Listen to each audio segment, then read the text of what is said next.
Sejam bem-vindos ao Posto Emissor. Estamos a 12 de fevereiro de 2026. O meu nome é Mário Rui Vieira e os convidados do episódio 268 do podcast da Blitz são Tiago Nogueira e Mário Ferreira, dos 4:30. Juntaram-se em 2013 na cidade de Coimbra, onde estudaram, e tornaram-se na última década um dos maiores casos de sucesso da música portuguesa. Com uma receita que junta pop rock e uns toques de tradição, os 4:30 estrearam-se nos álbuns com Pontos nos Is em 2017 e 3 anos depois deram-lhe seguimento com O Tempo Vai Esperar. Pelo caminho, colaboraram com nomes como Fernando Tordo, João Só ou Miguel Araújo e em 2022 levaram ao Festival da Canção o tema Amanhã. Preparam-se agora para apresentar no grande palco da Mel Arena, em Lisboa, as canções que os ajudaram a afirmar a sua popularidade e a apontar também o caminho para um novo álbum com edição prevista para o final do ano. Os concertos esgotados acontecem esta sexta e sábado. Tiago e Mário, bem-vindos ao Posto Emissor. Muito obrigado. Muito obrigado eu por terem aceitado o convite para estar era aqui fácil comigo. aceitar, Mário. Claro que sim. Ainda por cima nas vésperas de noites tão importantes para vocês, não é? Portanto, É um bom pretexto para vir mais cedo, sabes? Pronto, exato. Isso também. Há que ver as coisas pelo lado positivo, assim, fazemos tudo com mais calma. Exato.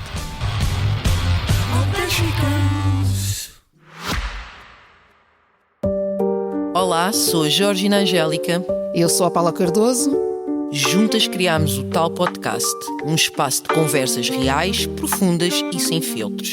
Todas as quintas-feiras damos a conhecer novas pessoas com ideias e trajetórias que inspiram mudança.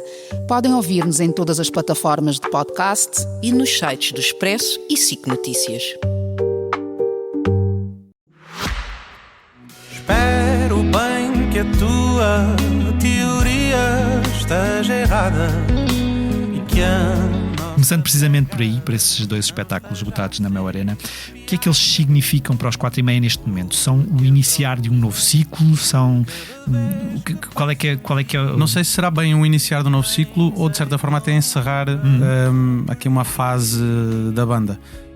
Por um lado, não é a primeira vez que vamos à Mel Arena, porque estivemos em final de 2023. Sim, 23. E na altura o formato era um bocadinho diferente. Desta vez é um concerto em 360, quer dizer que as pessoas vão estar a toda à volta do palco e nós no centro. E na altura ficámos com um amargo de boca porque tecnicamente houve ali alguns contratempos e azares que fizeram com que a experiência não fosse a mais agradável para nós nem para o público. E no fundo isto é quase uma segunda oportunidade de podermos fazer um concerto na Mel Arena, que é algo que acho que todos os músicos... a partir do momento em que têm uma carreira gostavam de fazer, e quando isso surge a oportunidade, claro que queremos dar o nosso melhor. E então acho que nós saímos dessa primeira vez com uma sensação que podia ter sido um concerto melhor e gostávamos muito, de certa forma, de fazer justiça àquilo que trabalhámos para que o concerto fosse o melhor possível. E acho que daqui para a frente virá uma fase nova, de facto. E não vejo tanto este concerto como um começo, porque acho que vai haver aqui uma mudança engraçada, talvez um regresso ao passado que há de ser depois devidamente anunciado, mas temos intenções muito claras de fazer aqui um retrocessozinho na intensidade, na sonoridade e talvez voltar um bocadinho às origens. Isso vai refletir-se neste álbum que vocês estão a preparar? O que é que já nos podem dizer sobre o que aí vem em termos de música? Temos dúvidas, porque a verdade é que este álbum acaba por ser um bocadinho o reflexo dos últimos anos de trabalho. E aquilo que o Tiago e bem estava aqui a referir provavelmente refere-se mais àquilo que vamos, se calhar, começar a produzir daqui em diante. Ou seja, nós se passarmos a alguns palcos talvez um bocadinho mais acústicos, também vai fazer com que a nossa sonoridade vai ser adaptada e se calhar vamos procurar um ou outro tema também assim um bocadinho mais acústico, o que vai fazer com que esses temas, se calhar novos, ou algum tema que possa surgir, também vá por esse caminho. Sendo que provavelmente as músicas que vamos lançar agora nesse álbum agora será, digamos, mais o fecho deste ciclo musical dos últimos anos. Portanto, a terraplanismo e o meu humor dorme bem indicam um pouco aquilo. Sim, de certa forma acho que já estão aqui numa fase de transição engraçada. Okay. E é curioso, no nosso caso, às vezes há músicas que estão feitas há muito tempo e que só são lançadas mais tarde. É o caso, por exemplo, de um tema que vamos tocar na Mel Arena, que já está feito. Eu lembro-me que nós mostrámo-lo ao nosso agente no dia em que ele nos apresentou a Carolina de Deus, que ainda não tinha carreira na música. Portanto, é a primeira vez que a vamos tocar é agora. E, portanto, ela já foi feita numa altura que não corresponde exatamente ao momento em que vai ser lançado. O que quer dizer que, se calhar, se a tivéssemos lançado nessa fase, teria uma sonoridade um bocadinho diferente da que vai ter agora. Por outro lado, não é mau, porque deu tempo de nós também amadurecermos as ideias e lançarmos depois a música no formato em que achamos que ela merece ser lançada. Isto para dizer que, enquanto que músicas que já foram feitas há muito tempo só estão a ser lançadas agora, outras foram feitas e são lançadas quase no imediato porque se proporciona. O Meu Amor Dorme Bem é um desses casos estranhos. Por um lado foi feita muito tempo antes também, foi mais ou menos quando a minha filha nasceu, e ela tem agora 6 anos. Portanto, terá 6 anos essa canção, e só lançámos no ano passado. Mas lançámos-la de repente porque nós nem estávamos a planear editar a música. Nós estávamos no estúdio e alguém disse: podíamos já deixar uma maquete dessa música para depois, quando tivermos tempo, voltarmos cá e fazermos. E a verdade é que estava a sobrar tempo de estúdio, ou seja, já estávamos para ir embora e alguém disse, e acho que foste tu que disseste: olha, e se deixássemos uma maquete gravada? Ou o João só, já sim, não sei. Sim. Sei que no momento tínhamos ali um piano que soava muito bem, o Mário agarrou-se ao piano e eu cantei a melodia por cima, ou o Ricardo começou, também já não tenho bem presente. E depois alguém disse: olha, vai já fazer lá a segunda voz. E ficámos com uma suposta maquete que tinha um piano e 2 vozes, e os nossos colegas que estavam na regi do estúdio disseram: olha, a música não precisa mais nada. Isto, no máximo dos máximos, precisa aqui de uma guitarra elétrica aqui a fazer um solozinho e umas cordas, mas não vamos pôr bateria nisto, não vamos pôr baixo, não vamos pôr nada.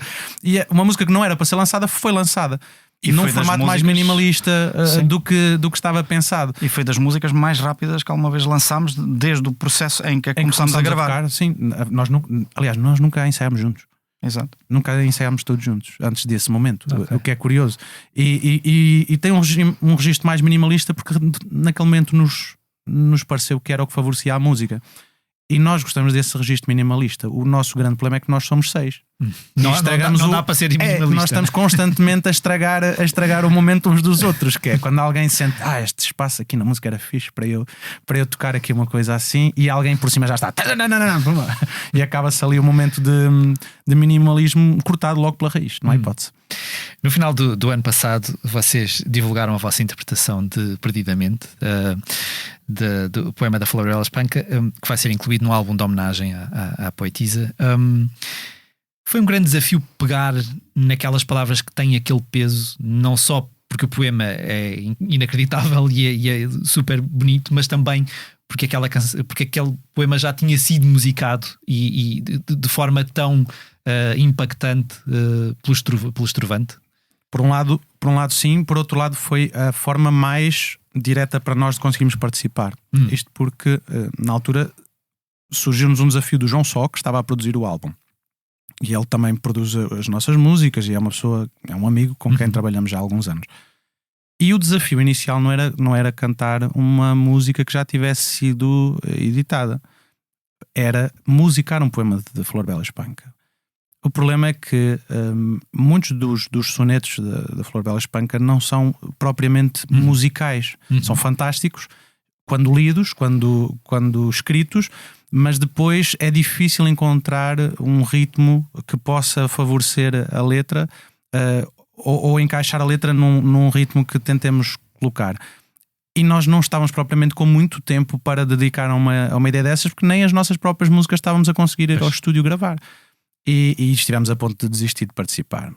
Só que o João teve uma ideia engraçada. Ele já nos tinha ouvido a cantar a música quando às vezes jantamos e ficamos ali com uma guitarra, um acordeão, como gostamos de fazer, assim, para lá do jantar. E ele disse: e porquê que não fazem uma versão do Perdidamente como eu já vos ouvi assim informalmente? Claro que aí entramos para o patamar do termo de comparação, que é sempre complicado. A grande vantagem é que também existem muitas versões de Perdidamente, e muitas delas muito bonitas. Não só, obviamente, a de Trovante, que é a original e a mais conhecida, que é brilhante, mas existem, eu lembro-me, penso que é das Vozes da Rádio ou do Estéto Vocal, já não sei exatamente, nem quero ser injusto, mas de uma das duas há de ser. Existem versões até de tunas, e nós conhecemos muitas porque nos tempos de faculdade chegámos a pertencer a algumas. que são realmente muito boas. E pegando um bocadinho nas várias versões, acabámos por criar ali uma versão nossa também, mas com estas influências todas. E foi um desafio giro poder fazer essa junção de várias coisas que gostávamos nas várias versões. Claro que dificilmente faria justiça à versão original. Luís Represas então tem uma voz que é ímpar e incomparável. E depois, obviamente, que a parte musical e melódica que o João Monge, acho que foi o João Monge, que não estou a desanimar a asneira, espero eu, senão o João Gil fica chateado connosco, que ele tem um bocado de receio. Não, o João Gil é um bom amigo, por isso estou a brincar. Mas seria sempre difícil fazer justiça, mas nós ficámos contentes com o resultado, porque acho que não ficou demasiado colado à versão original, por um lado. E por outro, deu-nos a oportunidade de voltar então às tais sonoridades mais antigas da banda, com muitas vozes, com o acordeão e o violino a dominarem um bocadinho ali a parte instrumental. E isso é de facto uma coisa que temos algumas saudades, é fazer músicas nesse registro um bocadinho mais tradicional. E é um bocadinho por aí que a próxima fase se calhar vai passar. Eu detive-me um pouco na letra da terraplanismo, em que tu cantas: espero que o teu terraplanismo seja engano, que o planeta seja redondo e nunca plano. Eu sei que nós estamos num plano metafórico, mas a verdade é que é um pouco inegável que a humanidade está a passar um período estranho em que este tipo de negacionismos em que o vermelho parece que é verde. Exato, não é? A ciência começa a ser um pouco colocada em causa. Eu acredito que para vocês seja, como é que vocês veem esta fase da humanidade em que se calhar até há pessoas que no fundo acreditam que a Terra é plana? Realmente a humanidade está um bocado confusa nesta fase. Acho que muitas coisas que nós tínhamos dado como adquiridas, não é? Estão a ser postas em causa. Mas eu acredito que isto é uma fase que neste momento está-se a dar liberdade para que as pessoas digam quase o que lhes apetece, mesmo que seja demasiado óbvio que é mentira. E daqui a algum tempo acho que vai passar de moda a ser do contra, e vamos voltar todos àquilo que é o óbvio e que é o necessário para evoluirmos enquanto civilização. Que se durante séculos e séculos a ciência teve que lutar para evoluir e para nos trazer uma qualidade de vida inegável que hoje todos temos, é um bocado, acho eu, displicente. Agora queremos fazer o sentido inverso, que é anunciar que a ciência está toda errada em tudo. Claro que a ciência está em constante evolução, há muitas coisas que não sabe, não é? Mas o negar a ciência de uma forma geral parece-me um bocado irresponsável, mas pronto, cada um tem a liberdade para dizer o que quiser, ainda bem que tem, não é? Isso também dá uma certa graça aos nossos dias. O problema é quando isso fica institucionalizado, não é? Teres responsáveis de saúde de um país em particular a colocar em causa vacinas e isso. Então, para verdade, mas eu gosto de acreditar que nós colocamos nessas posições as pessoas que acreditamos que são as melhores para os cargos, não é?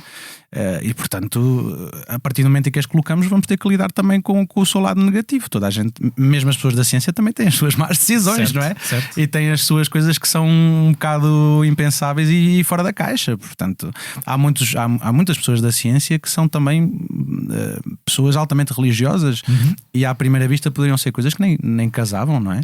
Mas é possível acreditar em muitas coisas ao mesmo tempo, ou no mínimo ser supersticioso ou querer jogar pelo seguro, e para além da ciência acreditar noutras coisas, entre elas que a Terra é plana, não tem problema absolutamente nenhum.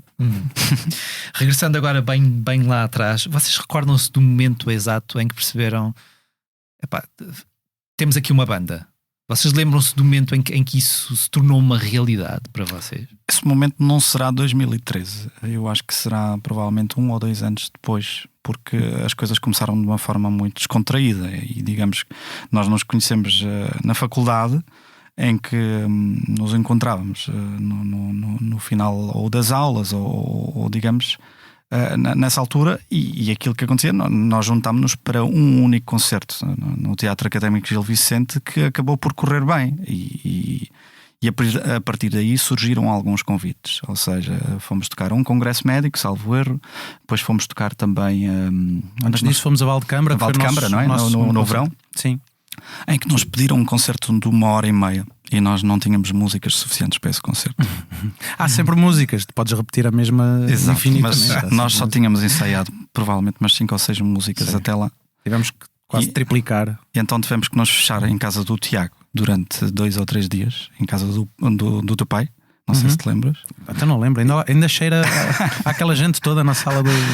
Não, e nós estivemos lá durante 2 ou 3 dias a ensaiar essas músicas e depois fizemos esse concerto que depois também foi, digamos, o início de mais concertos. E depois acabámos por lançar um tema nas redes sociais e também original, no YouTube, ou seja, que foi na altura para a frente aqui a Lisboa, salvo erro. Sim. Essa foi Foi a primeira e também já estou de regresso ali mais ou menos em paralelo. E acho que depois, quando nós ainda foi no final desse ano, acho eu que lançámos o Para a Frente aqui a Lisboa. Sim. Eu acho que mesmo aí era tão experimental que nós não tínhamos bem noção se aquilo era uma coisa para... Nós tocamos essa música pela primeira vez no Teatro Académico Gil Vicente no café. E acho que só quando a primeira linha, que é a nossa agência, surgiu e disse que queria agenciar-nos independentemente de termos outras profissões e do tempo que tivéssemos para dedicar à música, acho que só aí é que nós percebemos que estávamos realmente a criar uma banda que ia passar a ter um trajeto qualquer. Não sabíamos muito bem, desconfiámos muito daquilo que eles nos disseram na altura.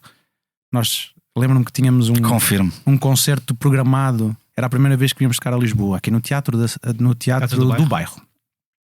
E éramos nós que estávamos a vender os próprios bilhetes e acho que eram a 10 euros. Sim. 10 euros. Agora quem ouvir isto, os nossos fãs vão dizer: mas porquê é que eu não os fui ver nessa altura? e lembro-me que na altura uma das coisas que nos deixou assim um bocado de pé atrás foi que o Pedro Barbosa e o João Diniz nos disseram: vocês não podem pôr bilhetes tão baratos, isso não faz sentido nenhum, vocês estão a descredibilizar o vosso próprio produto. Mas há uma coisa que eles nos perguntaram na altura, eu não sei se te lembras, quando eles vieram ter connosco nessa reunião, eles perguntaram: e quantos bilhetes era que vocês já venderam? Sim, e eles acharam que era bastante, não é? E nós dissemos: mas também é por causa do preço e tal. Assim, vocês não podem fazer isso não faz sentido. Vocês têm que credibilizar o vosso produto, vocês têm que o aumentar, e daqui a 3 meses vocês vão estar com um cachê que é 5 vezes o que tem agora. E nós: está bem. Ele era tão baixo. E nós, sim, também não era difícil. Mas nós achámos aquilo assim um bocado fantasioso. Achámos que eles, pronto, homens do negócio que estavam apenas a tentar motivar-nos. E a verdade é que eles nos mostraram que não era bem assim. E aprendemos muitas coisas também, não só nesse dia, como a partir do momento em que começámos a trabalhar com eles. Mas foi, acho eu, esse o momento em que nós percebemos: ok, isto a partir de agora não dá para voltar atrás, nós estamos os 6 nisto e é assim que vamos continuar com uma banda, sem termos planeado até aqui. E a verdade é que existe um espírito de equipa que era entre management, agência, nós e equipa técnica, que é uma coisa que eu acho que não sei se é única, mas pelo menos é única para nós, porque a verdade é que toda a gente está a trabalhar no mesmo sentido, toda a gente está a remar no mesmo caminho, portanto acho que funciona muito bem e está toda a gente, parabéns, toda a gente que trabalha connosco, é realmente muito importante para nós. Naquele primeiro momento no teatro académico, eu não sei se eu li alguns que esta história vem de um evento da Academia de Dança, tinha alguma coisa a ver com a tua irmã, não é? Tem tudo. Tem tudo a ver com a tua irmã. Tem tudo. A minha irmã praticava balé. Aliás, as minhas 2 irmãs, mas a mais velha, que é a Rita, na altura estava muito envolvida lá com essa Academia de Dança. E as bailarinas, na altura não sei se tinha algum rapaz, se calhar tinha o Francisco, já não sei. Tinha. É, não é? Portanto, os bailarinos, porque o português assim o obriga, tinham ganho uma competição a nível nacional e precisavam de fundos para ir representar Portugal ao estrangeiro. E para tentarem ir buscar esse dinheiro, organizaram uma gala, podemos chamar-lhe solidária, embora obviamente aqui não seja bem solidária, é uma de angariação de fundos. E para não ser só bailado, a minha irmã perguntou-me se eu não me importava de ir lá tocar umas músicas. E eu, como nunca gostei muito de tocar sozinho, lembrei-me destes amigos que eu tinha e perguntei se queriam vir tocar umas músicas. Pronto. E eles aceitaram. O único que na altura não pôde participar foi o Pedro Figueiredo, que é o nosso baterista atual, porque tinha o casamento de uma prima, não foi? Não, acho que foi isso. Foram as escolhas dele. Pronto, ele não queria ir. Ele não queria ir. Arranjou uma desculpa esfarrapada. E lá fomos. No fundo fizemos ali digamos, uma espécie de halftime show do Super Bowl. Só que não era um Super Bowl, era o Super Balé. Era o Super Balé. E fizemos, acho que tocámos 7 músicas. Já há bocado dizias 5, 6, eu acho que foram 7. Exatamente. 7. Tudo covers, porque era só mesmo para aquele momento. Só que o nosso azar ou sorte foi que no final uma vereadora de Casal de Câmara que estava lá a ver o espetáculo nos convidou para ir a Valcâmara, e o presidente da Sociedade Portuguesa de Cardiologia também nos convidou para irmos ao Congresso de Cardiologia. Okay. E foi com esses 2 convites, para replicar o que tínhamos feito ali, é que começaram a surgir depois os outros também. E tu agradeces todos os dias à tua irmã, ou ela ainda está à espera de uma porcentagem do vosso cachê até aos dias de hoje? É agora a oportunidade, Tiago. Atenção, por incrível que pareça, a minha irmã é tão poupada e tão organizada com o dinheiro que provavelmente ela não precisa de... ela, não estou a dizer que ela é rica, mas ela é mais poupada do que eu. Portanto, é mais provável eu precisar de lhe pedir dinheiro do que ela me exigir algum. E já me ajudou várias vezes, posso dizer-lo aqui. E estavas a falar dessas covers, essas versões que vocês fizeram nesse primeiro concerto. Que versões é que eram? O que é que vocês tocaram? Eu acho que consigo dizer mais ou menos o alinhamento desse dia, porque eu gosto de me lembrar disto, que acho que mudou muito a nossa forma de fazer música. Posso dizer uma? Sim. Flagrante, sim, do António Zambujo. Quer dizer, a música original não é dele, mas a interpretação é dele. Mulher de Armas, do Rui Veloso, foi logo a primeira música que nós tocámos. Tocámos de seguida, se não me engano, o Zorro. Do João Gil, e que tem várias versões. Senta-te aí, do Rio Grande, também, de Jorge Palma e do João Gil. Ela foi para a Guerra dos Azeitonas, escrita pelo Miguel Araújo. Vocês depois fizeram uma canção de resposta a essa. Pois foi. É verdade, Mário, é verdade. Isso está tudo estudado, estou informadíssimo. Deixa-nos dizer onde é que vais buscar essa. A gente já nem se lembra bem de algumas coisas. Noites de Verão. Noite de Verão, do Trovante. Noite Lá está. Por aí já existia esta grande admiração por Trovante. E está-me aqui a escapar uma. Já sei, Fado Português. Fado Português, exatamente. Fado Português. Muito bem. E vocês já falaram disto 300.000 vezes, mas lá está, para quem lê o nome 4,5 e depois olha para vocês e são 6, pensa que a matemática aqui não está certa.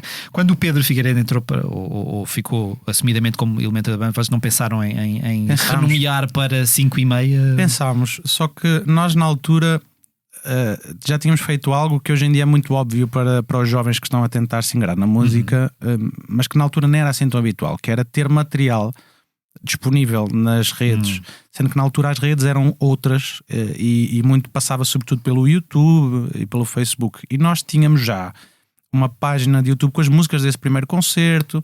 E aquilo já circulava ali em Coimbra com alguma frequência, as pessoas já começavam a conhecer o nome e já tínhamos feito alguns concertos.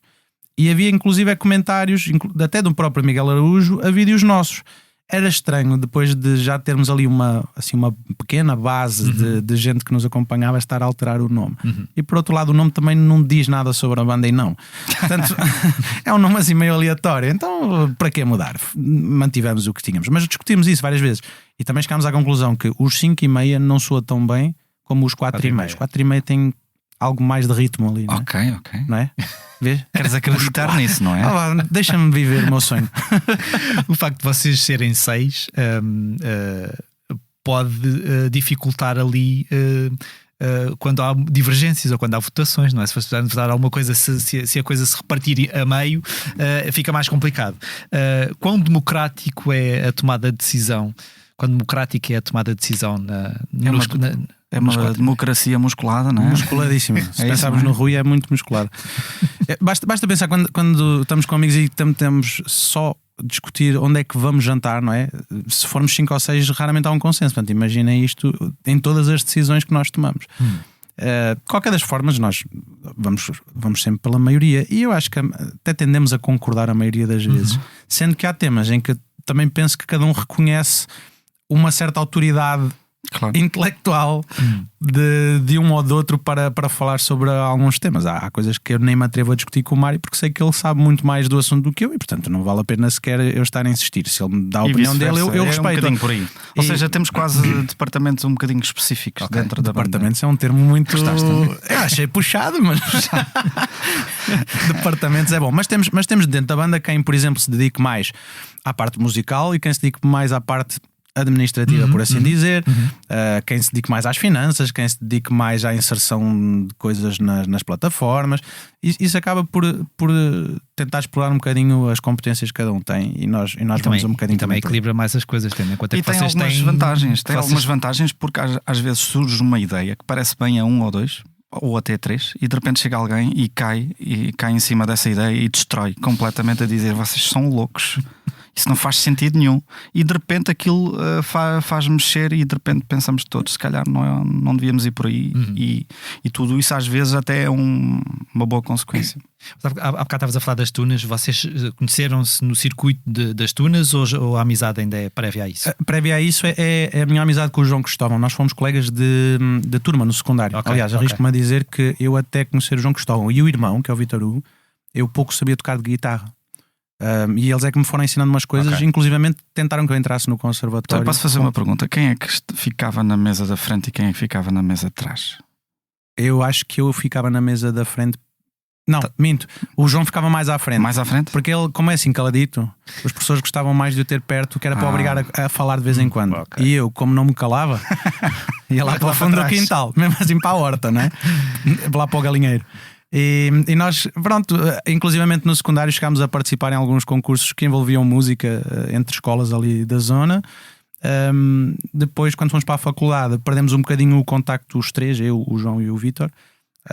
O Mário e o Rui foram colegas da mesma tuna, porque são ambos das engenharias, que também foi tuna onde a minha irmã esteve, portanto, amiga deles também.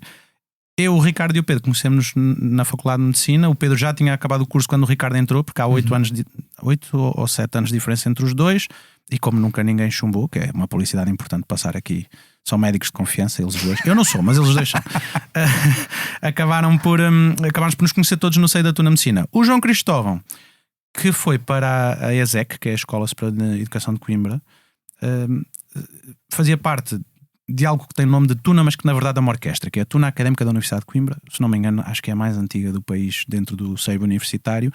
E ele tocava na mesma, continua a tocar violino ali na Tuna Académica. E depois, quando houve a oportunidade de começarmos a juntar, assim, mais até informalmente, como há bocado o Mário dizia, fora das aulas, às vezes à noite, jantares, copos, essas coisas que os estudantes de Coimbra gostam tanto de fazer, e nós não somos exceção, acabámos por nos conhecer os 6, e então aí sim começou a surgir essa amizade que depois acabaria por dar neste resultado que hoje em dia se chama os 4,5.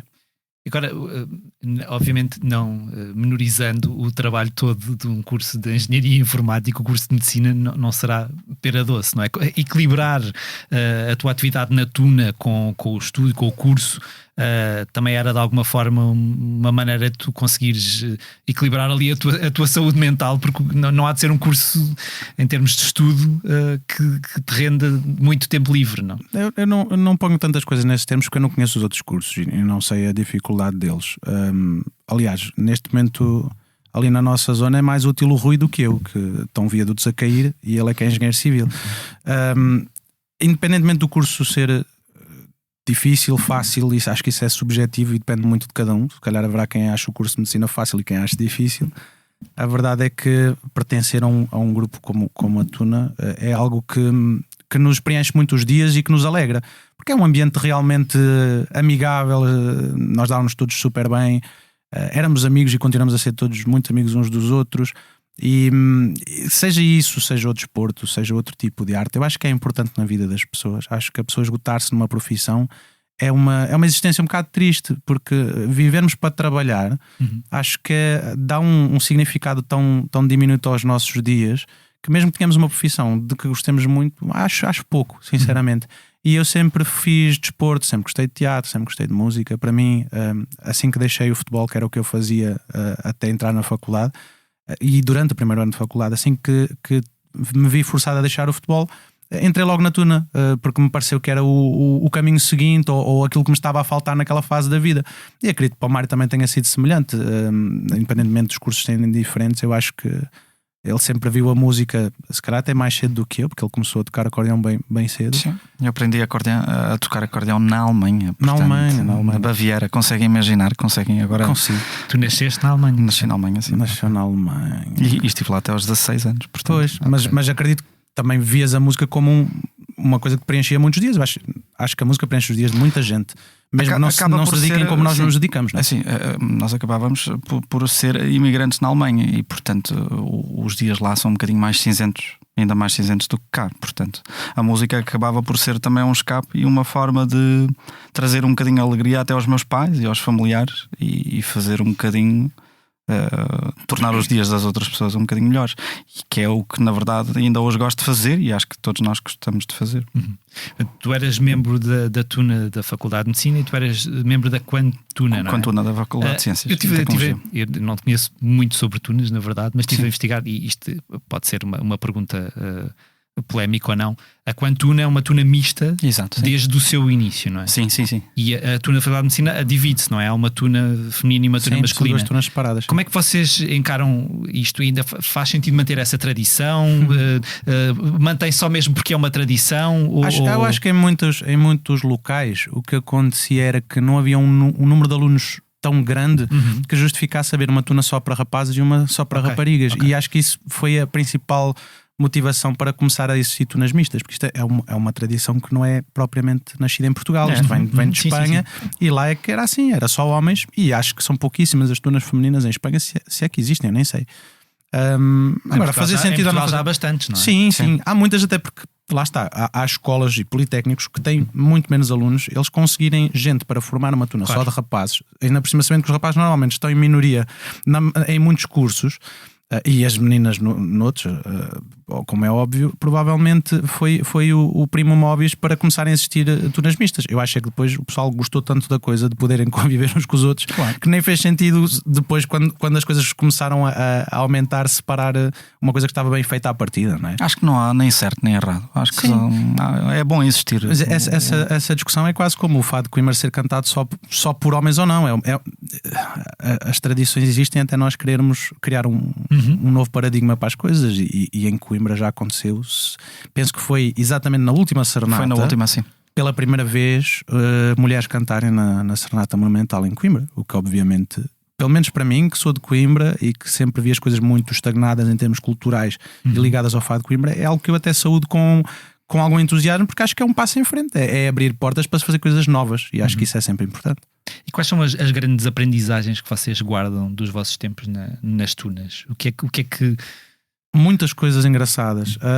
Primeiro no sentido... Eu falo de musicais e extra-musicais, não é? Porque é um período certamente do ponto de vista musical, as tunas têm há um estigma grande contra as tunas, que é, por um lado, compreensível, por outro lado, um bocado injusto. Se por um lado acho que há uma imagem de que as tunas são um grupo de estudantes que não quer estudar e que simplesmente quer andar na boa vida, até pode ser verdade em muitos casos, mas há muitos em que também não é. E as tunas, para além de muitas delas terem muita qualidade musical, são um veículo essencial para manter um certo repertório de música portuguesa tradicional que se vai perdendo, porque os registros não são assim tantos, e felizmente através das tunas vai-se continuando a ouvir certas músicas que de outra forma iriam perder-se. E bem tocadas, com arranjos muitas vezes bastante elaborados, com pessoas que às vezes são contratadas fora do universo estudantil para fazer os arranjos. Há álbuns lindíssimos de tunas. Por outro lado, e acho que até acaba por ser se calhar aquilo que nós mais apreciamos dessas passagens, é a parte humana da coisa. Não deixa de ser um movimento associativo de gente que tem a mesma idade, que gosta de criar coisas novas, que muitas vezes usa a tuna para fazer o bem pela sociedade, seja apoiando causas solidárias, seja levando música às populações que não teriam se calhar acesso para ter, digamos, músicos mais carismáticos ou que estejam num patamar diferente, porque as tunas, quer se quer quer não, são baratas e levam música boa. E não só, e depois temos também obviamente a vivência normal para quem é daquela idade e que gosta de se divertir e que está ali com os amigos e que vive experiências que são inesquecíveis e que se vai lembrar o resto da vida e vai contar aos netos e aos bisnetos daquela vez em que foi com os amigos da tuna e viveu alguma coisa de realmente especial. E quão desafiante é para vocês hoje equilibrar a vossa profissão? Eu não sei como é que vocês encaram as coisas. São uma profissão principal e a música. Como é que vocês encaram isso e como é que vocês, em termos de agenda, pessoalmente, os dois conseguem equilibrar? A verdade é que é complexo e há dias em que as coisas até são mais fáceis, ou seja, não, digamos, estes últimos 2 meses, antes de, por exemplo, de fazer concertos no Mel Arena, em que nós acabamos por fazer muitos ensaios, ou seja, chegamos a fazer 3 ensaios numa semana, depois ter algumas gravações, ter também alguns conteúdos de vídeo que tivemos a gravar para estes concertos que vamos apresentar na sexta e no sábado. Ou seja, tudo isso envolve muito tempo e durante essas semanas é muito complicado gerir, digamos, até a vida familiar, ou seja, para quem tem filhos pequenos, todos que acaba por ser complexo. Ou seja, mesmo o meu filho ontem disse-me assim: papá, tu hoje não vais trabalhar, pois não? Claro. E a verdade tens de trabalhar todos os dias. E a verdade é que eu todos os dias nas últimas semanas tenho trabalhado à noite também. Ou seja, para além de trabalhar durante o dia, à noite, a seguir ao jantar, tive que ir sempre trabalhar também. E aí torna-se mais complexo. Mas acaba por ter também a sua piada e acaba por... Eu falo por mim, eu gosto deste desafio, gosto da forma de viver intensamente e de não estar parado e de fazer várias coisas diferentes. E é um bocadinho como o Tiago também estava a dizer, ou seja, estarmos só a trabalhar numa coisa muito específica também não é propriamente para mim. Ou seja, gosto desta forma de estar ligado à música, de ter outro trabalho, neste caso aqui ligado à informática também, mas também ter aqui um bocado a parte, no meu caso, da multimédia, da parte do vídeo e, digamos, misturar quase estas 3 áreas da forma que é possível. Eu acho que há aqui 3 elementos que são realmente importantes para fazer estas coisas acontecerem. E acredito que haja muita gente que às vezes está na dúvida entre conseguir ou não conseguir. E assim, pá, o meu sonho também era ser músico e sou outra profissão qualquer. Pá, será que é possível fazer as 2 coisas? É possível, claro que é. Agora tem que se juntar, acho eu, 3 coisas essenciais. A primeira, logo à cabeça, é nas profissões originais ter colegas, ter patrões que de facto se envolvem também no processo. Ou seja, eles entendem que nós temos uma carreira paralela, gostam dessa carreira, veem-se como parte essencial para que ela aconteça e ajudam-nos a que ela aconteça. Essa é uma.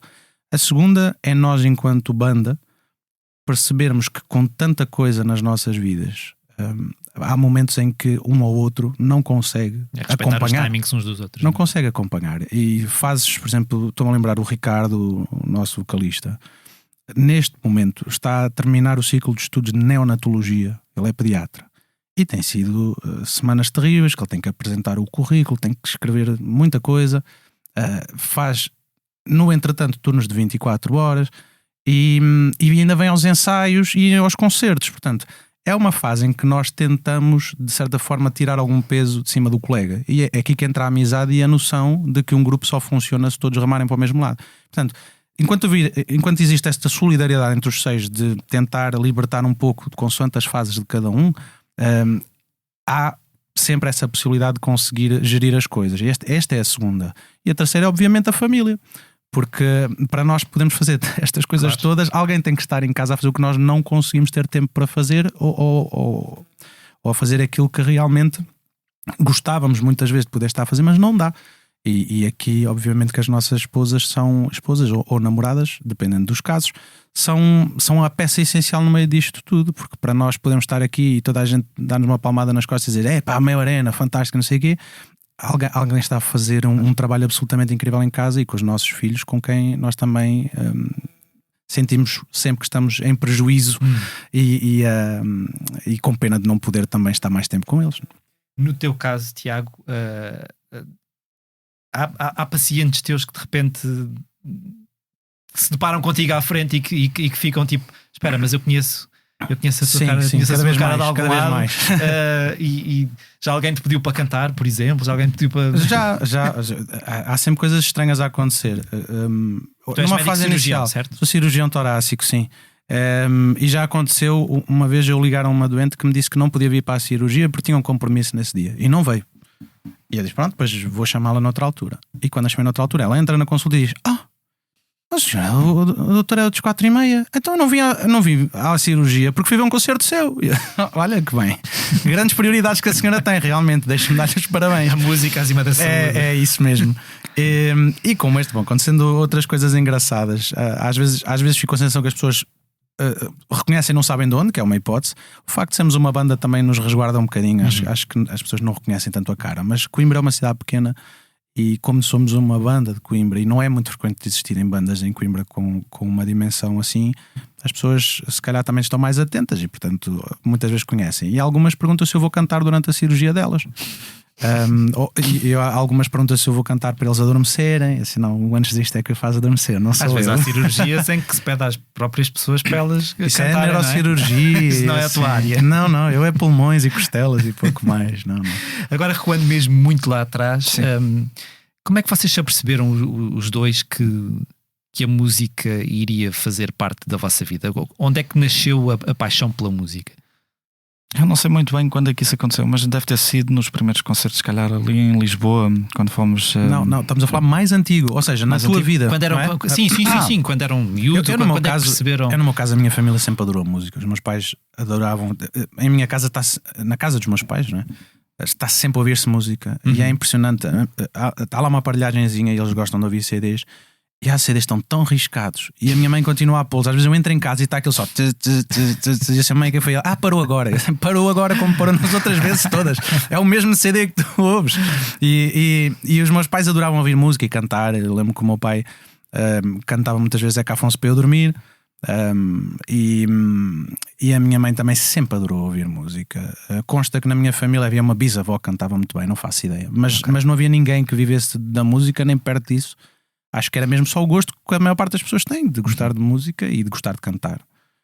Quais é que são as tuas primeiras recordações musicais, Mário? Lembras-te do que é que os teus pais te mostravam em casa? De certa forma, mesmo o meu irmão, que é mais velho, 11 anos do que eu, também tocava acordeão. Ou seja, acabei por crescer a ver o meu irmão já a tocar acordeão e a querer também fazer o mesmo ou seguir os passos que ele também estava a seguir.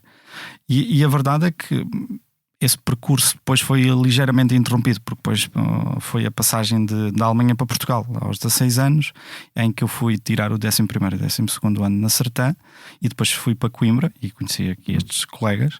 Mas a verdade é que nessa interrupção faltou-me ali alguma coisa, e faltou uma música, porque não havia propriamente tempo para tocar música, ou porque eu me tinha que dedicar a aprender rapidamente aquilo que eu precisava de aprender. Ou seja, uma coisa é saber falar português com os pais noutro país, outra coisa é chegar a Portugal e de repente perceber, ok, tenho aqui 2 anos para ir para a faculdade, ok, tenho que fazer pela vida e tenho que ver se tenho média. Estás a habituar a outra realidade também, enquanto não é? me estou a habituar a outra realidade e tenho que ter média para entrar no secundário. Então em 2 anos tenho que ver aqui qual é que é a minha vida, para que curso é que eu vou, como é que vou fazer isto, se eu consigo entrar na universidade ou não.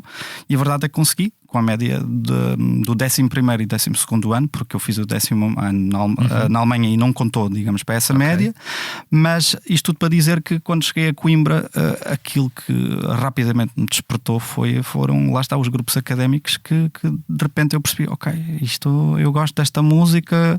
Há aqui algumas músicas que me são familiares mesmo quando eu estava na Alemanha e que já conhecia as tunas académicas, lá está.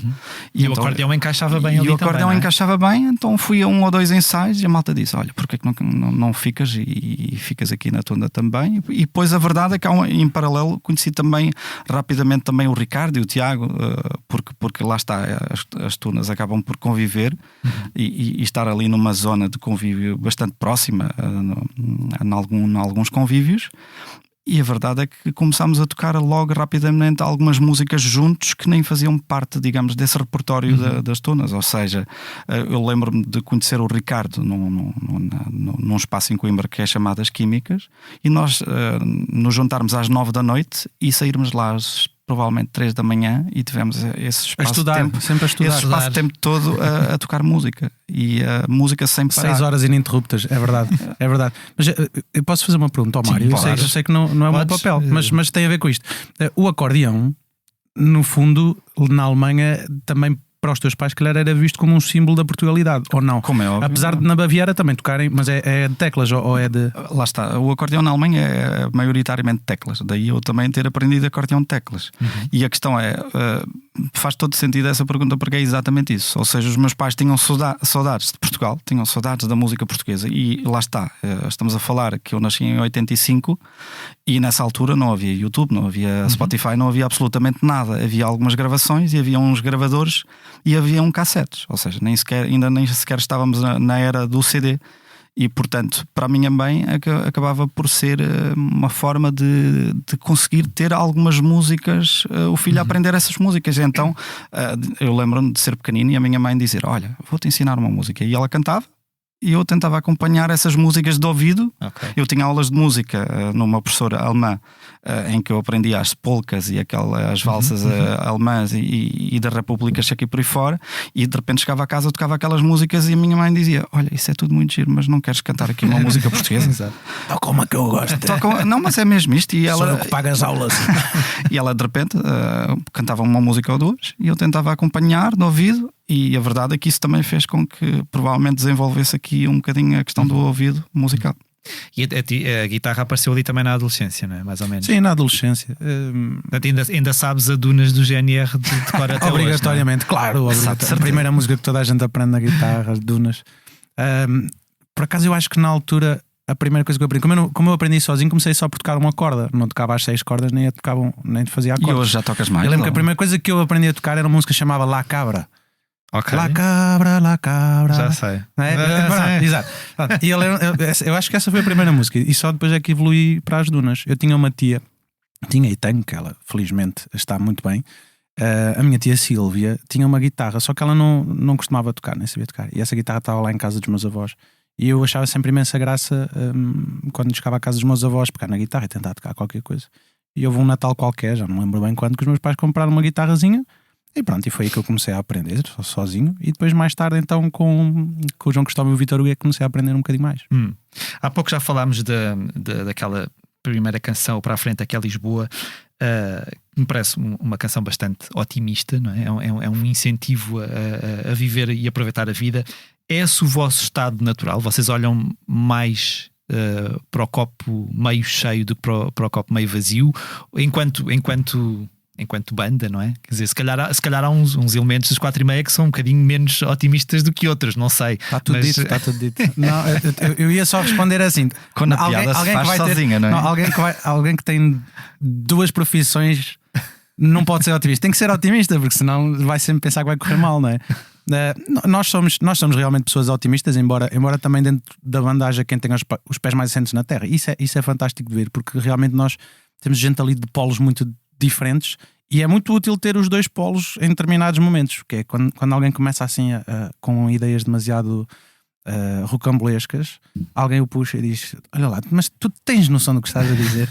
E nós temos esse papel, nós temos o Pedro Figueiredo é uma das pessoas mais sensatas que eu conheço e rigorosas, perfeccionistas, calculista, no bom sentido, e ele é muitas vezes quem chama o resto da malta à terra. Diz: pessoal, vocês têm noção que não vamos ter tempo?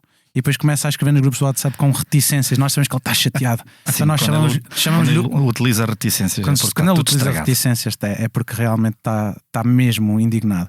E nós até lhe chamamos o perrito velho, que ele é uma espécie de velho do Restelo. Se for preciso, depois é o que cumpre melhor. Ele depois é capaz de ser o que cumpre melhor as coisas e faz tudo no momento. E os que são mais otimistas vão precisando mais tempo para executar. Mas ele é sempre o que tem mais perguntas a fazer antes de tomar uma decisão. Mas eu acho que as nossas músicas refletem um certo otimismo que é o global da banda. E não quer dizer que o Pedro não seja uma pessoa otimista, é só mais sensato nas decisões. Eu, por exemplo, sou o oposto. Para mim está sempre tudo, vai acontecer, vai-se fazer. E o Ricardo também é um bocadinho assim. Mas no fundo também quem escreve as letras normalmente sou eu. Portanto é um bocadinho o reflexo da minha forma de ver o mundo. Mas acho que o resto da malta se revê um bocado nisso. E portanto continuamos a ser uma banda que tenta procurar o otimismo cada vez que faz música. Falando em letras e a letra dessa primeira canção, Leva o Dia numa Boa, que para a frente aqui é Lisboa, essa ideia de de Lisboa como algo a que se almeja, não é? Alguém que se calhar não vive em Lisboa, olhar para Lisboa como sei lá, um objetivo, é uma coisa que alguma vez eu pergunto isto porque quer dizer, porque há um êxodo grande para Lisboa, muitas vezes na idade em que vocês criaram os 4,5. Isto alguma vez vos passou pela cabeça trocar Coimbra por Lisboa? É uma ideia à qual vocês resistem até de forma militante, porque o país não pode ser só Lisboa. E o país não é só Lisboa. Pronto. Olha, falou o homem da Sertã, já aqui para pôr os pontos nas is. Não é, mas às vezes parece, não é? Muitas vezes questionamos-nos, como é óbvio, e no ramo da música é algo que é um bocadinho notório. Aliás, nós estamos na região de Lisboa para ter esta entrevista, certo? Não a tivemos em Coimbra. Isso tem uma razão de ser. E a dada altura dizia-nos: é normal que isto não vá funcionar porque vocês estão em Coimbra, as coisas estão todas em Lisboa e no Porto, lá é que estão as oportunidades grandes. Eu acho que há essa convicção, sobretudo quando se está a começar uma carreira, de que se calhar na cidade grande é que se vai encontrar as melhores oportunidades. É verdade, mas por outro lado também é onde se vai encontrar mais competição pelas coisas. Portanto, eu gosto de acreditar que quando uma pessoa realmente tem algo de bom para mostrar e trabalha bem, as coisas vão acontecer independentemente de onde estejam. E isto era uma coisa que o meu pai por acaso me dizia muitas vezes, que é assim: se tu fores bom naquilo que fazes, ele falava isto mais no sentido da profissão, que eu iria tirar, vai sempre haver lugar para ti. Quando eu lhe falava do desemprego, porque eu queria ser professor de português, e ele que é professor de português, dizia-me: filho, há muito desemprego, mas se tu fores muito bom, has de arranjar lugar em algum lado. E eu acho isso também, que é onde quer que a coisa nasça, desde que tenha qualidade e que haja empenho, ela pode florescer na mesma. E eu que joguei futebol há muitos anos vi isso acontecer. Joguei futebol com o Éder, herói nacional da final do Euro 2016. E onde é que eu joguei com ele? Na aldeia onde os meus pais vivem atualmente, a Démia. Não foi num clube grande e ele chegou a jogador profissional, e no entanto joguei na académica com muitos que eram muito longe e não chegaram a profissionais. Portanto, quando realmente a qualidade existe, eu acho que pode nascer em qualquer lado.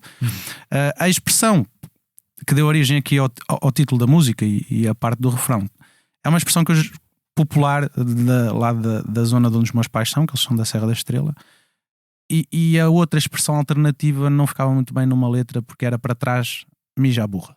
Pronto. E portanto, entre uma, eu estava na dúvida se eu ia dizer isto tu ias dizer em prime time. Enfim, eu sou uma pessoa simples, eu acho que também não é uma palavra muito grave de dizer. É uma realidade, se isso existe. É uma expressão muito, muito frequente lá. E o para a frente aqui em Lisboa é outra das expressões que é usada para, olha, bola para a frente, vamos a isto, que tristezas não pagam dívidas. Por outro lado, se tivessem feito uma canção com essa expressão, se calhar o vosso percurso tinha sido totalmente diferente. Totalmente diferente. Isso é verdade. Se calhar melhor, atenção. Nunca sabe. E aquela ideia de que Coimbra é só uma cidade universitária e que não existe muito para lá disso, e que a cidade se esvazia quando há férias escolares, é tão errónea quanto eu acho que é, ou vocês ainda veem a cidade dessa forma? Não veem? Nós já nos estamos a rir e ainda nem respondemos, né? Eu acho que isso tem um fundo grande de verdade.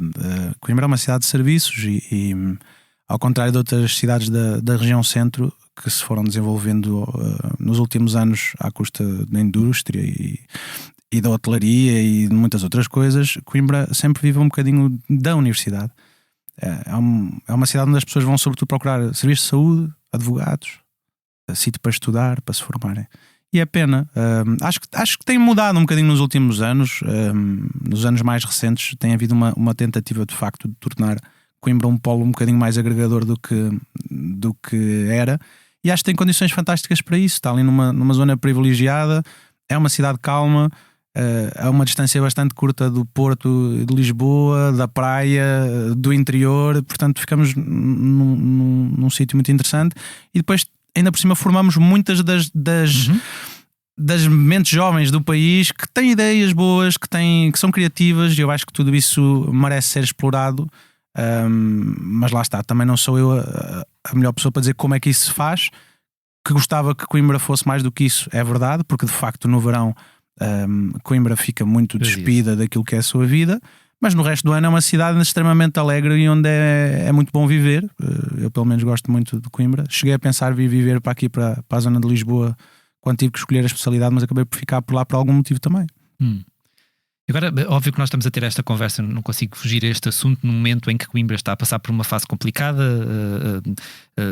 Houve pessoas deslocalizadas por causa das cheias, destas tempestades, a questão do DIC. Como é que vocês têm estado a viver esta emergência na vossa cidade? Como é que vocês têm visto isto? De certa forma em sobressalto, porque acabamos por ver muitas pessoas que nós conhecemos com algumas dificuldades e com a vida, digamos, em suspenso, ou seja, desde pessoas no hospital que vivem perto, por exemplo, de um dos diques e que de repente têm que sair do serviço e têm que ir para casa e ver se vão ter que sair de casa, pessoas dos lares de idosos que estão a ser desalojados e estão a ser colocados em pavilhões.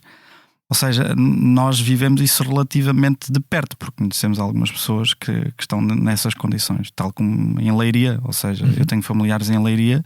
E o Pedro também. E o Pedro também, nomeadamente o irmão dele, que ficaram sem eletricidade durante vários dias. Há pessoas que ainda não têm eletricidade, que não têm água. Ou seja, eu acho que pior do que não ter eletricidade é não ter água. E acho que é muito complicado. E para quem está a passar esses momentos, que isso se resolva rapidamente, porque é o que toda a gente espera. Mas a verdade é que sem eletricidade as pessoas conseguem gerir através de geradores, através de alguma ajuda, conseguem. Agora sem água é mesmo muito, muito, muito complicado. E como é que vocês estão a ver? Eu pergunto isto até porque, na verdade, ela assumiu funções há muito pouco tempo. A atuação da Presidente da Câmara de Coimbra tem estado a ser bastante elogiada até. Como é que vocês têm... Porque na verdade neste tipo de situações também um pouco relacionado com aquilo que estávamos a falar há pouco, fazer aquilo que é importante. Ninguém está preparado para estas situações, claro. Não é? Eu acho que independentemente de quem estivesse à frente da Câmara nesta altura teria sempre um desafio terrível nas mãos, que não desejo a ninguém. Acho que ela tem comunicado bem com a população e acho que isso é uma coisa fundamental nestas fases. E acho que tem jogado pelo seguro. Ainda anteontem houve uma evacuação bem grande lá na zona, de uma série de pessoas que estavam em zonas de risco de inundação. 3.000 pessoas, não é? 3.000 pessoas mais ou menos, e de facto o que acho que todos queremos é que não haja mais perdas humanas. Tudo o que é estragos materiais de alguma forma se resolve, mas a vida das pessoas não volta. E acho que isso tem sido privilegiado pela Presidente Ana Abrunhosa e acho que está a pensar e está a colocar as prioridades onde elas realmente devem ser colocadas. Agora, tudo o resto, enfim, são situações tão complicadas que quem somos nós para estar a dizer o que é que deveria ser feito, não é? Mudando radicalmente de assunto, que recordações é que vocês guardam da vossa passagem pelo Festival da Canção? Foi um passo importante para vocês? Foi uma experiência muito engraçada. Eu confesso que eu não gosto muito de concursos de música. Acho que é difícil ser justo num concurso de música porque as coisas não são bem comparáveis e os estilos são muito diferentes. E na altura foi assim um desafio engraçado, que não partiu de nós, mas depois de lá estarmos acabámos por nos divertir imenso e até acabámos por fazer alguns amigos que ainda não conhecíamos, músicos, que admirávamos mas não tínhamos tido a possibilidade de conhecer e que continuamos a dar-nos muito bem com eles. E houve ali acho que no nosso ano, felizmente, houve ali uma competição muito saudável. Acho que toda a gente reconheceu muita qualidade a muitos dos músicos e projetos que ali estavam. Acho que ganhou uma música muito consensual. Saudade da Amaro foi uma música que nos representou super bem. E acho que todos ficámos contentes com o que ali aconteceu, porque foi um ano em que muitas músicas tinham bastante qualidade e acabaram por perdurar para lá do Festival da Canção. Isso também é uma coisa que é importante. Você continua a cantar o Amanhã nas muitas vezes, sim. E há gente que gosta realmente muito dessa música e que nos pede e que diz que é a sua música favorita da banda, o que para nós acaba por ser curioso. Se calhar não seria a nossa música favorita, acho que nenhum dos 6, mas lá está, somos 6, cada um terá a sua. Mas para nós, enquanto banda, a experiência foi duplamente positiva. Uma por este lado social, que foi muito agradável. Outra é que, do ponto de vista de carreira, também foi interessante mostrarmos a nossa música à gente que ainda não a conhecia, porque mesmo que fôssemos lá agora, certamente que há muita gente que ainda não nos conhece e estaria a ouvir uma música nossa pela primeira vez, que nós tentámos que representasse um bocadinho daquilo que nós fazemos. É sempre difícil mostrar em 3 minutos aquilo que se faz, claro. Sobretudo se fizer muita coisa diferente, que é o que nós gostamos de acreditar que fazemos. mas acho que o Amanhã teve pelo menos esse condão de fazer com que as pessoas fossem procurar um bocadinho mais e saber um bocadinho mais e gostar também da banda um bocado por arrasto. E quão emocionante ou emotivo é para vocês tocar para os estudantes de Coimbra? Vocês no início deste ano tocaram no início do ano letivo, não foi? Tocaram para eles. É o vosso público favorito? Se conseguem dizer. Não sei se é o nosso público favorito, porque eu acho que nós rapidamente percebemos que estamos realmente para tocar para toda a gente, ou seja, tocar em vários palcos diferentes, ou seja, é ótimo tocar em Lisboa, é ótimo tocar no Porto, é a forma como as pessoas nos recebem. Até, eu falo por mim, eu acho que até é interessante perceber que estamos numa cidade completamente diferente e de repente há ali pessoas que seguem o nosso trabalho, conhecem as músicas, cantam de início ao fim durante o concerto. E acho que isso às vezes é ainda mais especial do que alguém que está se calhar mais próximo de nós, ou que se calhar que já tem mais, digamos, não a obrigação, mas que está mais próximo de nós e que tem se calhar mais facilmente acesso à música por já ter visto ou por já termos tocado em alguns sítios. Mas eu falo por mim, para mim é especial ir a um sítio completamente inesperado, seja se calhar até o sítio mais longe possível, irmos à fronteira quase entre Portugal e Espanha tocar, ou irmos ao sul-sul ou ao Alentejo, e de repente as pessoas estarem a cantar essas músicas. Portanto, não sei se é assim tão especial. Portanto, eu acho que tocar para os estudantes tem duas coisas muito, muito giras, para os estudantes de Coimbra, neste caso. Uma é que os estudantes, por natureza, são pessoas que estão muito dispostas a fazer festa, e portanto a festa faz quase independentemente da banda que lá esteja. E isso é obviamente uma vantagem para quem está num palco, saber que do outro lado está a gente disposta a divertir-se. A segunda é como nós somos lá e como de certa forma fomos criados no seio universitário, eles veem-nos como um de nós. E há quase um espírito de pertença. Eles sentem que aquilo é quase uma extensão daquilo que eles podem fazer naqueles anos de faculdade. Há invasões de palco? Não, por acaso não houve, porque há seguranças. Podia haver invasões de plateia se alguém quisesse fazer ali um crowdsurfing, não é? Claro. Mas tem essas duas coisas giras de tocar para os estudantes. E nós também, obviamente, que ainda sentimos uma grande gratidão pelo que os anos de faculdade nos deram para o resto da vida. Portanto, para nós é também uma certa forma de retribuir aquilo que trouxemos dali. Mas é engraçado isto que o Mário estava a dizer, porque dos sítios que mais nos surpreendem, ou que mais nos surpreendeu das primeiras vezes, foi, por exemplo, vir a Lisboa, tocar e perceber que as pessoas de Lisboa conheciam as nossas músicas. É porque eu acho que existe um sentimento mais ou menos enraizado que as pessoas do Norte são mais efusivas. E são realmente efusivas, não estou a dizer o contrário, mas é engraçado que em Lisboa também existe esse tipo de pessoas e que no nosso caso, as pessoas que gostam da nossa banda são exatamente assim. E portanto, quando nós vimos dar espetáculos, aconteceu-nos no Estoril, em Coimbra, em Cascais e agora mais recentemente até em Albufeira, que nós estávamos a achar que ia ser um concerto meio morno, desensabido, morno, porque era o dia 1 de janeiro à tarde, as pessoas ainda deviam estar ressacadas. E nós comentámos mesmo isso, ou seja, olha, hoje isto vai ser inóspito. Deve ser 90% pessoas estrangeiras que nem nos conhecem, 5% curiosos e só os outros 5% é que devem saber as nossas músicas. E afinal, a grande maioria do público que ali estava lá para nos ver e conhecia as nossas músicas. E cada vez que isto nos acontece, nós ficamos mesmo muito surpreendidos, porque não conseguimos achar assim tão normal. E como é que se proporcionou o vosso cruzamento musical com o Miguel Araújo? Eu sei que o Miguel Araújo e os Azeitonas são desde sempre uma grande referência para vocês, não é? Como é que isto se proporcionou? Nós tivemos uma sorte muito grande do Miguel desde o princípio.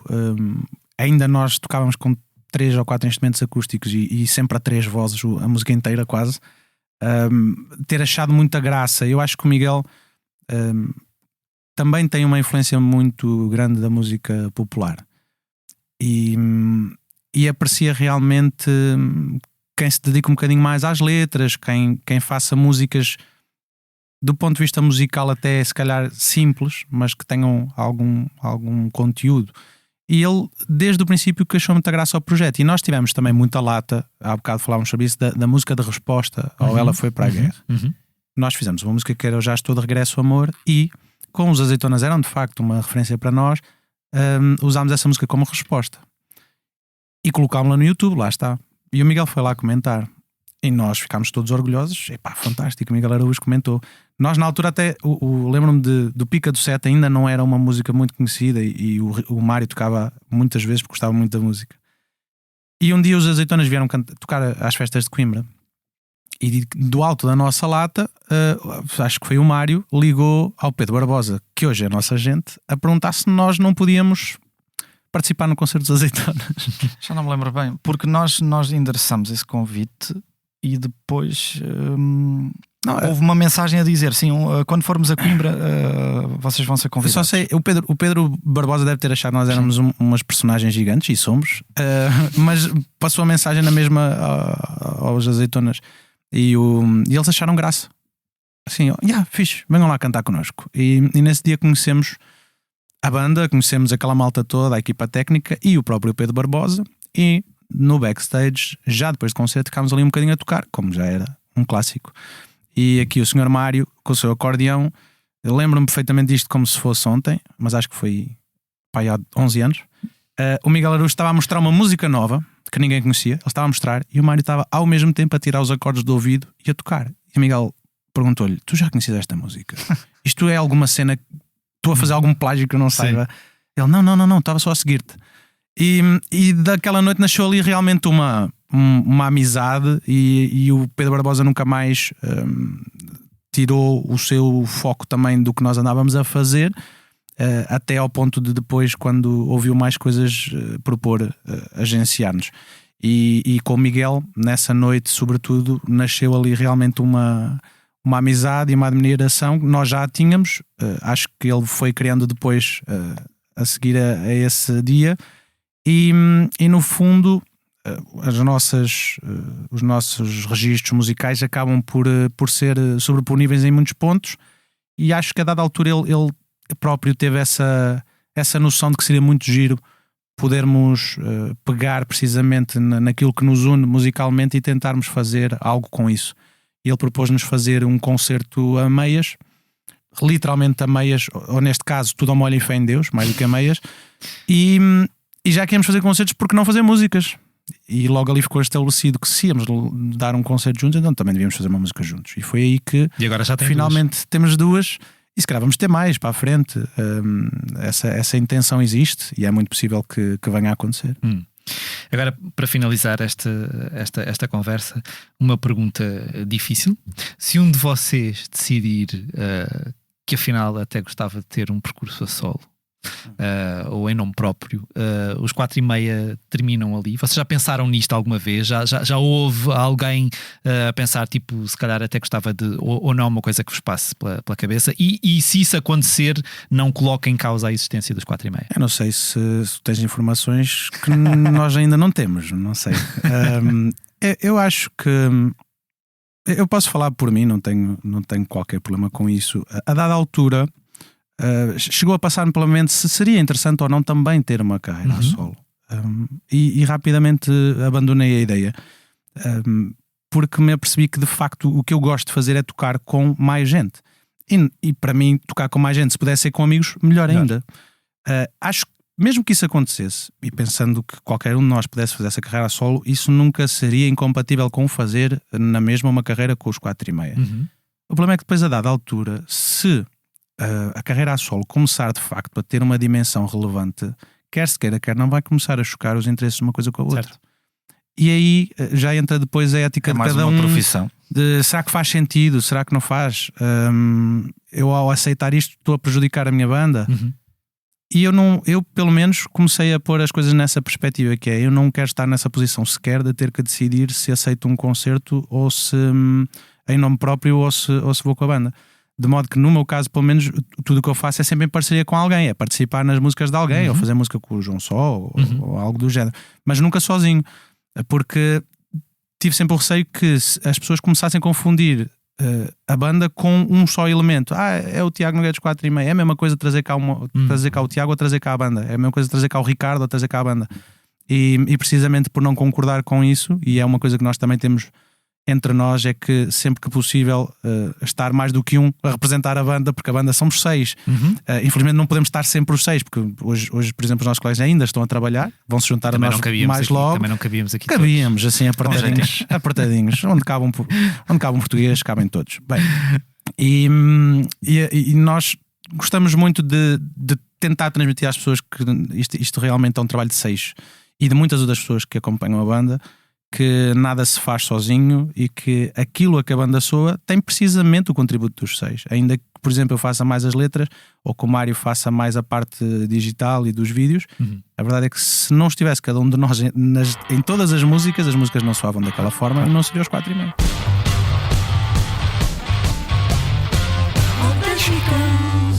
Ya se terminó, ey. Que prendan la máquina, voy pa Santurce. O assunto mais inescapável dos últimos dias é a atuação de Bad Bunny no intervalo da Super Bowl, final do Campeonato de Futebol Americano. Levando consigo os convidados especiais Lady Gaga e Ricky Martin, o porto-riquenho interpretou sucessos como Titi Me Preguntou, Yo Perreo Solo ou Baile Inolvidável. Em palco celebrizou-se oficialmente um casamento e o músico deixou um apelo a única coisa mais poderosa que o ódio é o amor. Atraindo uma audiência com mais de 120 milhões de pessoas, a atuação de Bad Bunny não caiu no goto de Donald Trump, presidente dos Estados Unidos, que a considerou uma das piores da história. E vários congressistas republicanos exigem mesmo que o artista seja preso por violar a lei ao preferir palavrões e levar a palco uma depravação inqualificável. Entretanto, o porto-riquenho apagou todo o conteúdo do seu Instagram, deixando os mais de 50 milhões de seguidores com apenas um link para um site onde podem encontrar a sua música. Vocês viram a atuação do Bad Bunny? Eu já vi. Eu ainda não vi, mas quero ver. E que tal? Adorei. Achei brilhante do ponto de vista conceptual. Musicalmente é o que é. Eu gosto de ouvir Bad Bunny, não em todas as situações, nem em todas as circunstâncias, mas nós até ouvimos algumas vezes no backstage antes de entrar em palco. Mas mais importante do que isso, realmente ali era a mensagem que importava passar, e eu acho que aquilo foi feito com uma qualidade tremenda. Acho que foi uma bufetada de luva branca em todas aquelas pessoas que tentaram de certa forma boicotar. Ele podia ter chegado lá e fazer apenas música e não ter sequer ido à luta, mas eu tenho uma admiração grande por quem usa a música como uma arma, e ele fez-lo muito bem. Também tenho muito respeito por quem não tem a opção de não o fazer, mas de facto eu acho que ele esteve muito bem na forma como entregou as coisas, como chamou a atenção para um problema que é real. Os Estados Unidos neste momento são um país realmente muito confuso e instável, e acho que ali ele acabou por representar muita gente que às vezes não tem voz para o fazer e que o representam com muita elegância mesmo. Outro assunto que está a fazer correr muita tinta no contexto nacional é o processo movido a Rui Veloso pelo músico Jorge Vadio, que exige o pagamento de uma indenização de quase 1 milhão de euros. Em causa está um contrato que Vadio assinou com Veloso com vista à edição discográfica, representação, promoção e realização de concertos, que diz não ter sido cumprido como previsto. O outrora protegido do Rui Veloso acusa-o de ter sabotado intencionalmente e de má fé a sua carreira. O caso está a ser julgado em Lisboa desde o início deste mês. A jornalista Lia Pereira explica em detalhe as acusações e cita Rui Veloso, que disse à Blitz não ter interesse em comentar o caso. Esse assunto será resolvido onde deve ser. No site da Blitz encontra também um perfil de Jorge Vadio, que chegou a ser descrito pelo homem que agora acusa como um cruzamento entre António Variações e David Byrne.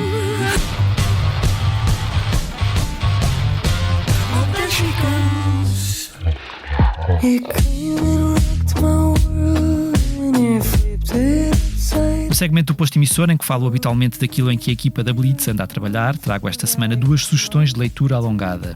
Primeiro, a entrevista que fizemos a Maro, a propósito do novo álbum So Much Has Changed. É neste momento uma das vozes mais internacionais da música portuguesa e falamos com ela sobre as canções que a maturidade dos 30 anos lhe trouxe, da experiência eurovisiva e de ter artistas como Patrick Watson ou Billie Eilish na sua lista de admiradores. As coisas mudam a toda a hora, o tempo passa depressa e há que abraçar essas mudanças, disse-nos Maro, ao assumir que sempre foi o tipo de pessoa que salta de cabeça para as coisas. A entrevista pode ser lida na íntegra no site da Blitz. Pedro Abrunhosa, que editou recentemente o álbum Inverbo, confessou à jornalista Lia Pereira que se não fosse músico era monge, numa entrevista em que reflete sobre a passagem do tempo, o papel da idade na criação artística e o estado do mundo. Precisamos de devolver a nós próprios as rédeas do futuro, não podemos entregá-las à geração de idiotas que se fazem eleger através das redes sociais, disse o músico portuense. A conversa pode ser lida em exclusivo na Blitz.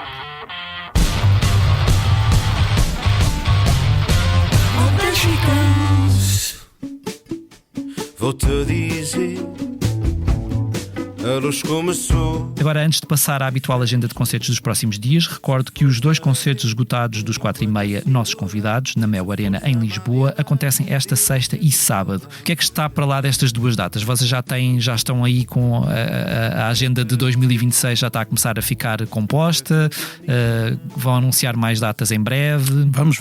Já está a ficar muito composta, até porque nós não fazemos tantos concertos quanto aqueles que gostaríamos, porque precisamente as nossas vidas não permitem, e temos ali um limite que não convém ultrapassar muito, sob pena de cairmos para o lado. Mas estamos prestes a anunciar. Às vezes as pessoas perguntam-nos porque é que não anunciamos, e tem apenas a ver com o facto dos promotores dos concertos não permitirem ainda fazê-lo. Mas mesmo na Mel Arena vamos também anunciar algumas novidades que têm muito a ver com aquilo que estivemos a falar há bocado, sobre esse tal regresso a um formato um bocadinho diferente, e a seu tempo sairá a público. Muito bem. Os ingleses Disney Puritans tocam esta quinta-feira no Teatro das Figuras, em Faro, na sexta no Ponto C, em Penafiel, e no sábado no Auditório de Espinho. Também na sexta, Sérgio Godinho leva as suas canções de amor ao Campo Pequeno, em Lisboa, e no domingo ao Coliseu do Porto. Concertos integrados no Festival Montepio Às Vezes o Amor, que também leva Carolina Deslandes ao Centro Cultural de Paredes, Marisa Liz ao Teatro Municipal da Lausanne ou Fernando Daniel ao Teatro Municipal de Vila do Conde no sábado. Ainda na sexta, o inglês Miles Kane atua no Hard Club, no Porto, descendo no sábado até à capital para um concerto no Lisboa ao vivo. Também no sábado, Diamanda Galaz apresenta-se no Teatro Circo, em Braga, tendo ainda a atuação marcada para a Casa da Música no Porto. Na quarta-feira da próxima semana, o ciclo Sons de Vez leva Retimbrar e Homem em Catarse à Casa das Artes, em Arcos de Valdevez, no sábado, mesmo dia em que Miguel Araújo dá concerto no Teatro de Vila Real, e Nena e Joana Almeirante levam o projeto 2 Pares de Botas ao CAI da Figueira da Foz. Na terça-feira, Rui Reininho e Samuel Lúria sobem ao palco do Teatro Maria Matos, em Lisboa, para um espetáculo integrado no ciclo Conta-me uma Canção.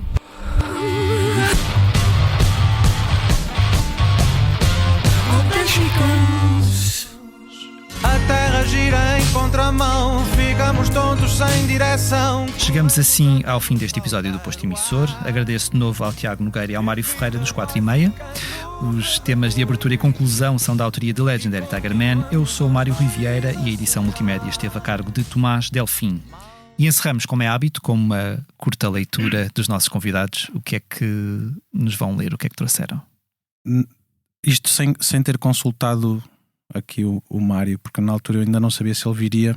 Eu fui recuperar um poema de um autor brasileiro e cantor, que é o Osvaldo Montenegro, que tem um poema que para mim é dos mais bonitos que eu conheço, que se chama Metade.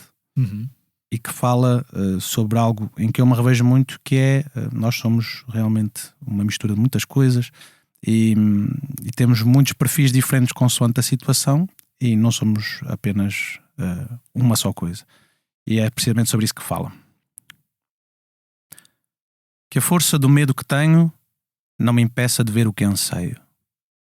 Que a morte de tudo em que acredito não me tape os ouvidos e a boca. Porque metade de mim é o que eu grito, mas a outra metade é silêncio. Que a música que ouço ao longe seja linda, ainda que tristeza. E que a mulher que eu amo seja para sempre amada, mesmo que distante. Porque metade de mim é partida, mas a outra metade é saudade. Que a arte nos aponte uma resposta, mesmo que ela não saiba. E que ninguém a tente complicar, porque é preciso simplicidade para fazê-la florescer. Porque metade de mim é plateia e a outra metade é canção. E que a minha loucura seja sempre perdoada, porque metade de mim é amor e a outra metade também.